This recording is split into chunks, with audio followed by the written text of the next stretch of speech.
Praise the lord. యేసయ్య పరిశుద్ధ నామమునకు మహిమ కలుగునుగాక. యేసయ్య కృపా పరిచలు సంఘ పక్షాన డైలీ బ్రెడ్ ఆత్మీయులారా మీకు అందరికీ నా హృదయపూర్వకమైన వందనాలు తెలియచేస్తూ ఉన్నాను. అందరూ బాగున్నారు కదండి. ప్రతిరోజు మరి డైలీ బ్రెడ్ కార్యక్రమంలో మరి ప్రతిరోజు ఈ యొక్క క్రిస్మస్ సందేశాలు మీరు వింటూ ఉన్నారు. సుదీర్ఘంగా సేవకుడు మరి పంచుకుంటూ ఉన్నారండి. మరి మీరు వింటున్నారని మీకు అందరికీ దీవెనకరంగా ఉందని నేను నమ్ముచున్నాను. ఈ క్రిస్మస్ అనేది కేవలము క్రైస్తవులకు మాత్రమే కాదండి. ప్రపంచమంతటా జరుపుకునే ఓ మహా సంతోషకరమైనటువంటి పండగండి. కొన్ని పండగలు కొంతమంది పుట్టినరోజులు కొన్ని స్థలాల వరకో లేదా దేశాల వరకో ఆ ప్రాంతాల వరకు పరిమితంగా ఉంటాయి. కానీ యేసయ్య యొక్క జన్మ వేడుకలు, ఆయన పుట్టినరోజు వేడుకలు, క్రిస్మస్ ప్రపంచమంతటా అందరూ జరుపుకునే ఒక గొప్ప పండగ. సరే అండి, మరి ఈరోజు దేవుడు క్రిస్మస్ సందేశాన్ని మరి మనకు అనుగ్రహించబోతున్నాడు. మనం విందామండి. లూకాసు వార్త 2వ అధ్యాయము 6వ వచనం నేను చదువుతున్నాను. లూకాసు వార్త 2వ అధ్యాయము 6వ వచనము. వారక్కడ ఉన్నప్పుడు ఆమె ప్రసవ దినములు నిండెను గనుక తన తొలిచూలు కుమారుని కని పొత్తి గుడ్డలతో చుట్టి సత్రములో వారికి స్థలము లేనందున ఆయనను పశువుల తొట్టిలో పరుండబెట్టెను. చూడండి, సత్రములో అందరికీ చోటుంది. చాలామంది ఆయా దేశాల నుండి వచ్చారు అక్కడికి. ఎందుకనంటే ఆ యొక్క ప్రజా సంఖ్య వ్రాయించుకోవడానికి, జనాభా లెక్కలలో వాళ్ళ పేర్లు చేర్చుకోవడానికి చేర్చి చే లెక్కలో చేర్చుకోవడానికి ఆయా దేశాల నుండి, ఆయా ప్రాంతాల నుండి అక్కడికి ఒకేసారి వచ్చేసరికి సత్రములో స్థలము లేదండి. సత్రంలో చోటు లేదు.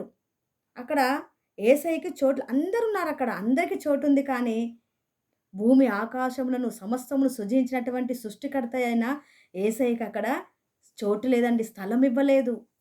ఎందుకొచ్చాడండి యేసయ్య లోకానికి? నిన్ను, నన్ను, మనందరినీ పాపం నుండి రక్షించడానికి రక్షకుడిగా, యేసుగా, క్రీస్తుగా ఈ లోకానికి వచ్చాడు కదా! ఆయనకే చోటు ఇవ్వలేదండి ఈ లోకం. చూడండి ఎలా ఉన్నారు మనుషులు. ఏముందండి ఇక్కడ? తన తొలిచూలి కుమారుని కని పొత్తిగుడ్డలతో చుట్టి సత్రములో వారికి స్థలము లేనందున, సత్రంలో స్థలం లేదు. కిక్కిరిసిపోయారు. అందరు జనాలతో నిండిపోయారు. అయితే పక్కకు ఆ సత్రము ప్రక్కన ఆ జంతువులను, ఆ పశువులను కట్టేటువంటి ఒక స్థలం ఉంది. ఆ స్థలంలో వెళ్ళారనమాట. చూడండి, చుట్టి సత్రంలో వారికి స్థలము లేనందున ఆయనను పశువుల తొట్టిలో పరుండబెట్టెను. పశువుల తొట్టిలో ఏముంటుందండి? పశువులకు నీళ్ళు పోస్తారు కదా, కుడితి పోస్తారు కదండీ! ఆ నీళ్ళు పశువులు తాగడానికి నీళ్ళు పోసి ఆ తొట్టిని శుభ్రం చేసి తల్లి అయినటువంటి మరియ అందులో పడుకోబెట్టిందండి యేసయ్యను. ఎంత తగ్గింపండి! ఎంతలా తగ్గించుకున్నాడు సృష్టికర్త అయిన దేవుడు. ఎవరి కోసం తెలుసా? నీ కోసం, నా కోసం, మన కోసం, తన ప్రజల కోసం ఎంతగానో తగ్గించుకున్నాడు దేవాది దేవుడు. మరి మనం ఏం చేస్తున్నామండి? కొంచెం ఓ మంచి జాబ్ రాగానే, మంచి జాబును బట్టి, మంచి సాలరీని బట్టి, పేరు ప్రఖ్యాతులను బట్టి పొంగిపోతూ ఉంటాం, ఉప్పొంగిపోతూ ఉంటాం. కానీ దేవుడు పొంగలేదండి. ఎంత తగ్గించుకున్నాడో చూడండి. ఎంతలా తగ్గించుకున్నాడంటే చోటు కూడా లేదండి. యేసయ్యకు చోటు ఇవ్వలేదు. సత్రంలో చోటు లేదు. చివరికి పశువుల తొట్టిలో పడుకోబెట్టారు. పశువుల పాక ఎలా ఉంటుందండి? అందులో పోవడానికి ఇష్టపడతారండి ఎవరైనా? అది శుభ్రం చేసే వాళ్ళు కూడా చాలా సీదరించుకుంటూ శుభ్రం చేస్తూ ఉంటారు కదా! ఎందుకంటే బ్యాడ్ స్మెల్ వస్తా ఉంటది. అక్కడ కట్టేసినటువంటి పశువులు ఆ పేడ వేయడము, ఆ మూత్రము వేయడం వల్ల అంతా స్ భయంకరమైన వాసన వస్తూ ఉంటుంది. కానీ చూడండి, దేవాది దేవునికి స్థలము లేదు. ఎంత తగ్గించుకున్నాడు దేవుడు తెలుసా అండి? ప్రియమైన దేవుని బిడ్డలారా, ఆయనకు చోటుందా మీ ఇంట్లో? మీ హృదయంలో ఆయనకు చోటుందా? చూడండి, బేతేనియ గ్రామంలో ఇద్దరు అక్క చెల్లెలున్నారండి. మనకు తెలుసు. మరియా, మార్తా. వారికి ఒక తమ్ముడు కూడా ఉన్నాడు, లాజరు. వారు యేసయ్యని చేర్చుకున్నారండి. తల్లిదండ్రులు లేరు వాళ్ళకి. యేసయ్యని చేర్చుకున్నారు. ఆయన మాటలు వింటున్నారు. ముఖ్యంగా మరియా యేసయ్య పాదాల దగ్గర కూర్చొని ఆయన చెప్పుతున్నటువంటి మాటలు వింటా ఉంది. ఆయనను చేర్చుకున్న కుటుంబం, ఆయనను చేర్చుకున్నప్పుడు ఆ కుటుంబంలో ఏం జరిగిందో తెలుసా అండి? గొప్ప కార్యం జరిగింది. కొన్ని రోజుల తర్వాత లాజరుకు అనారోగ్య సమస్య వచ్చింది. జబ్బొచ్చి చనిపోయాడు. 4 రోజుల తర్వాత యేసయ్య వచ్చి ఎంత అద్భుత కార్యం చేశాడో తెలుసా అండి? 4 రోజుల తర్వాత కుళ్ళిపోయినటువంటి శరీరమును లేపబడడం అంటే అది ఎంత గొప్ప వింత అండి. ఎంత అద్భుత కార్యం ఆ కుటుంబంలో జరిగింది. ఎందుకో తెలుసా? ఆ కుటుంబము యేసయ్యను ఆహ్వానించారు. అలాగే యాయీర్ అనే వ్యక్తి కూడా ఉన్నాడండి. లూకా ఇదే లూకా సువార్తలో 8వ అధ్యాయంలో. యాయీర్ అనే ధనవంతుడు అధికారి ఆయన ఉన్నాడు. ఆయన కుటుంబంలో కూడా దేవుడు అద్భుతం చేశాడు. ఆయన ఇంటికి ఎప్పుడైతే ఆయన ఇంట్లో యేసయ్యకు చోటిచ్చారో చనిపోయినటువంటి 12 సంవత్సరాల కుమార్తె చిన్న బిడ్డ బ్రతికిందండి. హల్లెలూయా!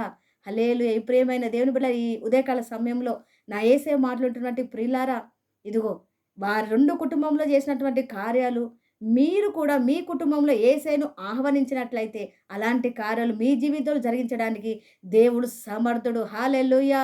ఆయనకు అసాధ్యమైనది ఏముందని ఆయన అన్నీ చేయగలడు. చోటివ్వండి చాలు. ఆయన కోరుకుంటుందేంటి? చోటివ్వమంటున్నాడు. ఇక్కడ సత్రంలో చోటివ్వలేదండి ఆయనకి యేసయ్యకి.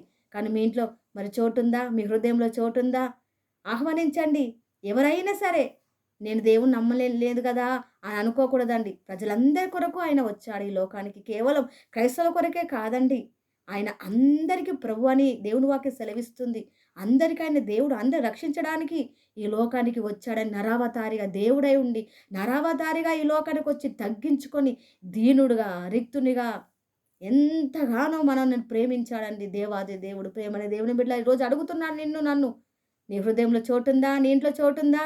నీ ఇంట్లో దేవుని ఆహ్వానిస్తే దేవుడు ఆ 2 కుటుంబాలు జరిగినటువంటి అద్భుత కార్యములు ఇదిగో నీ జీవితంలో కూడా చేయడానికి దేవుడు గొప్ప దేవుడు, శక్తిగల దేవుడు, నిన్న, నేడు ఏకరీతిగా ఉన్న దేవుడు. హల్లెలూయా! ఎలాంటి క్లిష్ట పరిస్థితులైనా సరే, ఎలాంటి మొండి పరిస్థితులైనా సరే, మొండి దురాత్మల చేత పీడింపబడుతున్నటువంటి వారైనా సరే, దేవుని ఆహ్వానిస్తే మీ కుటుంబంలో అద్భుతాలు మీరు చూస్తారు. హల్లెలూయా! చిన్న ప్రార్థన చేసుకుందామండి. స్తోత్రము తండ్రి, మహోన్నతుడా, పరిశుద్ధుడా, కృపగల తండ్రి, దయగల దేవా నీకు వందనాలు.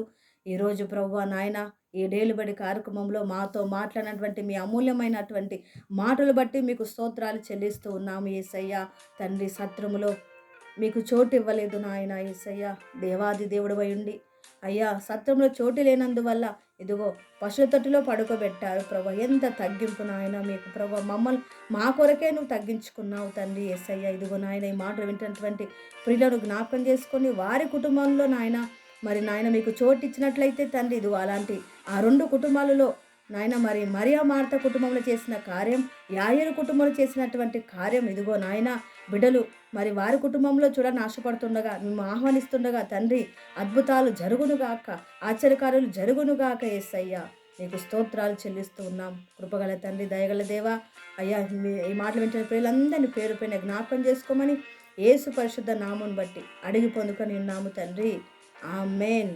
అందరికీ ప్రైజ్ దాలాన్ని వందనాలు.